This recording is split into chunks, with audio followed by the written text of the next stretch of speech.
दोस्तों और साथियों, हमारी उम्मीद किताब के इस YouTube चैनल पर मैं इंतखाब आलम आपकी मौजूदगी का एक बार फिर से स्वागत करता हूं। दोस्तों, आज का मुद्दा बहुत ही संजीदा मुद्दा है, लेकिन इस पर बात करने से पहले आपसे अपील है कि अगर आपने हमारी उम्मीद किताब के इस YouTube चैनल को अभी तक सब्सक्राइब नहीं किया है तो इसे सब्सक्राइब कर लें और वह छोटी सी घंटी भी दबा दें जो हमारे हर नए वीडियो की खबर आपको देती है। अगर आपको ये वीडियो पसंद आए तो इसे लाइक करना, शेयर करना और इस वीडियो पर अपने फीडबैक देना ना भूलें। अगर आप इस वीडियो को किसी दूसरे प्लेटफॉर्म पर देख रहे हैं तो भी आपसे अपील है कि YouTube पर जाकर हमारे चैनल को सब्सक्राइब कर लें, क्योंकि इससे हमें काफ़ी मदद मिलती है। तो आइए आज की बात शुरू करते हैं। दोस्तों, आज हम जिस मुद्दे पर बात करने जा रहे हैं ये कोई आम मुद्दा तो नहीं, लेकिन कभी कभी इस मुद्दे के ताल्लुक से कुछ लोग कई सवाल भारत के मुस्लिम समाज से अक्सर करते रहते हैं। और ये सवाल अक्सर ये होते हैं कि भारत के मुस्लिम समाज ने आधुनिक भारत के निर्माण में अपना क्या योगदान दिया है, या इस मुल्क की तरक्की के लिए मुस्लिम समाज का क्या कंट्रीब्यूशन है। अगर हम भारत की आज़ादी से पहले के इतिहास को छोड़ दें और सिर्फ आज़ादी के बाद के इतिहास की ही बात करें तो हम पाएंगे कि चाहे वो सामाजिक मसले हों, राजनीति हो, प्रशासन हो, विज्ञान हो, खेलकूद हो, फिल्में हो या लिटरेचर हो, या किसी मुल्क की तरक्की से ताल्लुक़ रखने वाला कोई भी दूसरा शोबा हो, मुस्लिम समाज ने हर शोबे में अपना योगदान दिया है और उसने अपनी काबिल ज़िक्र शिरकत दर्ज की है, जिसने हिंदुस्तान को एक बेहतर मुल्क बनाने में अपना एक अहम किरदार निभाया है। आइए सिलसिलेवार तरीके से 1947 से लेकर आज तक के हिंदुस्तान की तामीर और उसकी पहचान में मुस्लिम समाज का क्या कंट्रीब्यूशन रहा है इसका जिक्र करते हैं। इस सिलसिले में हम सबसे पहले मीर उस्मान अली ख़ान का जिक्र करेंगे। हैदराबाद के निज़ाम मीर उस्मान अली ख़ान, जिन्हें most exalted order of the star of India के खिताब से भी नवाजा गया है, 1937 में दुनिया के सबसे अमीर शख्स थे, जिसकी तायीद टाइम मैगज़ीन ने उनकी तस्वीर अपने कवर पेज पर छाप कर की थी। उन्होंने हिंदुस्तान की आज़ादी के बाद हैदराबाद में चलाए गए विनोबा भावे भूदान मूवमेंट में अपनी ज़ाती 14,000 एकड़ ज़मीन भूमिहीन किसानों को दान की और आंध्र प्रदेश के विकास में अपना सबसे बड़ा योगदान दिया। Osmania university, Osmania general hospital, state bank of Hyderabad, Begumpet airport और हैदराबाद हाई कोर्ट उन्हीं के द्वारा दी गई ज़मीन और दौलत से खड़ी की गई कुछ हिंदुस्तानी मिल्कियतें हैं जो हिंदुस्तान की मौजूदा तरक्की की नुमाइंदगी करती हैं। 1965 में तब के प्रधानमंत्री श्री लाल बहादुर शास्त्री भारत और पाकिस्तान की जंग के वक्त जब मीर उस्मान अली ख़ान के पास मदद के लिए गए, तब उन्होंने 5,000 किलो सोना नेशनल डिफेंस फंड में इमदाद किया, जिसने हिंदुस्तान की इकोनॉमी को जंग के बाद के हालात से बाहर निकलने में भी मदद की, जो अपने आप में बेमिसाल है। आज के हिसाब से इस सोने की कीमत लगभग 2,500 करोड़ रुपए है। मीर उस्मान अली के आधुनिक भारत के निर्माण में और क्या क्या योगदान है उसका पूरा हिसाब लगाना तो नामुमकिन है, लेकिन अगर इसका हिसाब लगा भी लिया जाए तो भी किसी दूसरे पूंजीपति के उनके आसपास ठहरने का इम्कान मुमकिन नहीं है। इसलिए उनके बारे में आप और ज़्यादा जानकारियाँ विभिन्न सूचना माध्यमों से जुटा सकते हैं, क्योंकि इस 15-20 मिनट के वीडियो में उनके सभी योगदानों को गिनना हमारे लिए मुमकिन नहीं है। इसके बाद आइए वीर अब्दुल हमीद के योगदान की बात करते हैं। वीर अब्दुल हमीद की शहादत भी हिंदुस्तान की तारीख में एक बेमिसाल शहादत है। उत्तर प्रदेश के गाज़ीपुर में जन्मे इस साधारण से फौजी हवलदार अब्दुल हमीद ने 1965 की इंडो पाक जंग के दौरान पाकिस्तान के 7 पैटर्न टैंक सिर्फ अपनी गन माउंटेड जीप से ही बर्बाद कर डाले थे, और उनकी देखा देख जब दूसरे फौजियों ने भी पाकिस्तान के इन टैंकों पर हमला किया, तब पाकिस्तानी सेना भाग खड़ी हुई। इस नाकाबिले यकीन हिम्मत के चलते ही इस बहादुर फौजी को उसकी शहादत के बाद भारतीय सेना द्वारा दिए जाने वाले सबसे बड़े सैनिक सम्मान परमवीर चक्र से नवाजा गया। उनकी मिसाल आज भी भारतीय सेना में गाहे बगाहे दी जाती है और इसे उनके एक योगदान के रूप में याद किया जाता है। मुस्लिम समाज के योगदान की बात करते वक्त अगर हम फिल्म और अदब यानी लिटरेचर की बात ना करें तो हमारी बात अधूरी रह जाएगी, क्योंकि हिंदुस्तानी समाज पर जितना असर फिल्मों और अदब का रहा है उतना किसी और चीज़ का नहीं रहा। 1947 के बाद से आज तक यहाँ बनने वाली फिल्में भारतीय समाज का आईना रही हैं और इस शोबे में भी भारतीय मुस्लिम समाज ने अपनी गहरी छाप छोड़ी है।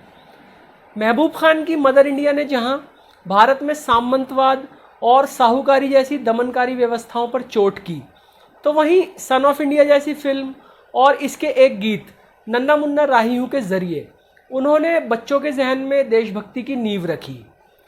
दूसरी तरफ सलीम जावेद की जोड़ी ने एक आम हिंदुस्तानी नौजवान के गुस्से और भ्रष्टाचार के प्रति उसकी अंदरूनी बेचैनी को बाहर निकाला। अमिताभ बच्चन की एंग्री यंग मैन की छवि गढ़ने में सलीम जावेद की कलम ने ही अपना योगदान दिया है, जिस छवि में 70 और 80 के दशक में इस देश का हर नौजवान खुद को रख कर देखता था। इस छवि ने ही भारत के नौजवानों को अनेक आंदोलनों के लिए उठने और एकाधिकारी सत्ता के खिलाफ कहीं ना कहीं अपने हक की मांग रखने के लिए जगाया, और सिस्टम के खिलाफ जूझते एक नौजवान की उनकी लिखी फिल्मों और पटकथाओं ने ही देश के उन लाखों नौजवानों को प्रेरणा दी जिनमें से कुछ आज देश की सत्ता पर भी काबिज हैं। इन बदलावों को भले ही आज नज़रअंदाज कर दिया जाता हो, लेकिन आधुनिक भारत के निर्माण में इनका योगदान हमेशा बना रहेगा।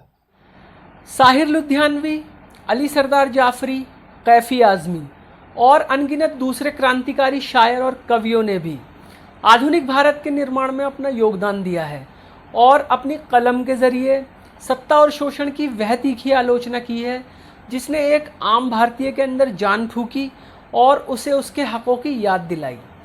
हम चाहें तो आज इस बात पर तनकीद कर सकते हैं कि अब ना ही सत्ता और शोषण के खिलाफ ऐसी फिल्में ही बनती हैं और ना ही लिखने वालों की कलम में अब ऐसी धार बची है, लेकिन इस तरह की जिन विरासतों को हम पहले तैयार कर चुके हैं वह हमेशा हमारा रेफरेंस पॉइंट या हमारे लिए एक हवाला बनी रहेंगी। हिंदू धर्म के लिए भी मुस्लिम शायरों, संगीतकारों और गायकों के योगदान को कभी भुलाया नहीं जा सकता। मन तरपत हरि दर्शन को आज जैसा अमर और लाफानी भजन जो आज भी हजारों मंदिरों में और लाखों लोगों द्वारा गाया जाता है, इस भजन को शकील बदायूनी ने लिखा था, जिसे रफ़ी साहब ने गाया और नौशाद साहब ने अपने संगीत से संवारा। इसके अलावा महाभारत जैसे तारीखी टीवी सीरियल की पटकथा और डायलॉग डॉक्टर राही मासूम रज़ा ने लिखकर इस शोबे में भी अपना बेहतरीन योगदान दिया। और तो और मौजूदा दौर में हमें प्रोफेसर फ़िरोज़ खान को भी याद रखना चाहिए, जिनका संस्कृत भाषा के ताल्लुक से ज्ञान और शोध हर लिहाज से काबिल ज़िक्र है। हालांकि उन्हें बनारस हिंदू विश्वविद्यालय में पढ़ाने से रोक दिया गया था, जिसकी वजह आपको मालूम है, लेकिन भारत की एक सभ्यताई भाषा के लिए उनका योगदान हमेशा सराहनीय रहेगा।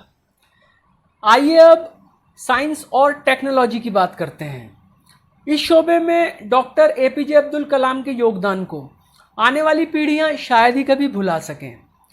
हिंदुस्तान का पोखरण 2 प्रोग्राम डॉक्टर कलाम की देखरेख में ही परवान चढ़ा है, जिसने भारत को एक जिम्मेदार न्यूक्लियर शक्ति के रूप में स्थापित किया है। एक तरफ जहां उन्होंने भारत के परमाणु परीक्षणों को कामयाब बनाया, तो दूसरी तरफ भारत की मिसाइल टेक्नोलॉजी को भी उन्होंने ही तैयार किया। इसलिए उन्हें भारत में और भारत के बाहर भी अक्सर मिसाइल मैन कहकर पुकारा जाता है। अपने किरदार के हवाले से डॉक्टर कलाम एक बेमिसाल शख्सियत रहे हैं। रिश्तेदारों से पैसा उधार लेकर अपनी पढ़ाई पूरी करने वाले इस महापुरुष ने कभी भी अपनी पहुंच या ओहदे के जरिए अपने उन्हीं रिश्तेदारों को सहूलियतें पहुंचाने का काम नहीं किया। भारत के 11वें राष्ट्रपति के रूप में और एक वैज्ञानिक के रूप में डॉक्टर APJ अब्दुल कलाम ने जो योगदान भारत के इतिहास में दर्ज किया है, उसकी कहानियां इस मुल्क में हमेशा दोहराई जाती रहेंगी। इसके अलावा साइंस के शोबे में पक्षी विज्ञानी डॉक्टर सलीम अली के योगदान को तो ना सिर्फ हिंदुस्तान बल्कि सारी दुनिया कभी भुला ही नहीं सकती, जिन्हें दुनिया आज भी द बर्डमैन ऑफ इंडिया कहकर पुकारती है। उनकी रिसर्च आज दुनिया के स्कूलों और यूनिवर्सिटीज़ में ऑर्निथोलॉजी कक्षाओं में पढ़ाई जाती है। इस शोबे में वह हिंदुस्तान के अकेले साइंसदान हैं जिन्होंने हमारे मुल्क का नाम सारी दुनिया में रोशन किया। खेलकूद के शोबे में भी मुस्लिम समाज का योगदान नाकाबिले फरामोश है। मंसूर अली खान पटौदी, सैयद किरमानी, मोहम्मद अजहरुद्दीन, मोहम्मद कैफ, ज़हीर खान, इरफान पठान, यूसुफ पठान, सानिया मिर्ज़ा और अनगिनत दूसरे खिलाड़ियों ने हिंदुस्तान का नाम दुनिया में रोशन किया है और इनके इस योगदान को इस मुल्क में हमेशा गर्व के साथ याद किया जाता है। इसके अलावा मौलाना आज़ाद का योगदान भी भारत के इतिहास में सराहनीय है। भारत रत्न मौलाना आज़ाद की कोशिशों से ही भारत में प्राइमरी एजुकेशन को मुफ्त करने के काम को अंजाम दिया गया और इसे हर बच्चे का बुनियादी हक कबूल किया गया। तो ये बात तो उनकी रही जो लोग प्रिविलेज रहे हैं या जिन्हें खुद की काबिलियत साबित करने के मौके मिल सके थे। आइए अब बात उस आम हिंदुस्तानी मुसलमान की करते हैं जो प्रिविलेज नहीं है, जो कहीं सब्ज़ी या फल का ठेला लगाता है, रिक्शा या बस चलाता है, सड़क किनारे पंक्चर लगाता है, छोटे बड़े कारखानों में मेहनत और निचले दर्जे के काम करता है या खाड़ी के अलग अलग देशों में छोटे बड़े काम कर इस मुल्क के लिए विदेशी मुद्रा कमाता है। उसका इस आधुनिक भारत के निर्माण में क्या योगदान है? देखा जाए तो उसका योगदान भी आधुनिक भारत के निर्माण में कुछ कम नहीं है। सिर्फ अपने जीने के अधिकार के सिवा उसने इस देश की सियासत से आज तक कोई मांग नहीं की और जिस हाल में भी उसे इस देश की सरकारों ने रखा वह उसी हाल में रहता चला आया है। ना ही कभी उसने आरक्षण के लिए इस देश में कोई रेल रोकी और ना ही कभी किसी मौके पर इस देश की किसी सरकार को गिराने की कोई साजिश रची। वह इस मुल्क का पैसा लेकर भी इस मुल्क को छोड़कर कभी नहीं भागा। उसकी शिक्षा और अपने धर्म के प्रति उसकी आस्था को लेकर भले ही आज उसके योगदान पर सवाल खड़े किए जा रहे हों, लेकिन इस सच से इनकार नहीं किया जा सकता कि सिर्फ आवाज़ ना उठाने की उसकी लापरवाही नहीं, उसकी देशभक्ति और उसके वक़ार को लेकर उसे हज़ारों तरह के सवालों में घिर जाने के लिए एक माहौल तैयार करके दिया है।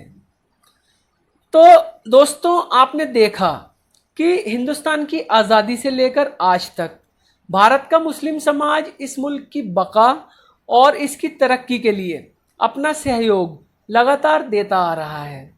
चाहे इस मुल्क में रह रहे या इस मुल्क के बाहर रह रहे मुस्लिम समाज के लोग हों, उन्होंने हमेशा इस मुल्क की इज्जत और इसके वक़ार को बरकरार रखने की हर मुमकिन कोशिश की है, जिसकी अनेकों मिसालें हमने आपको इस वीडियो में दी।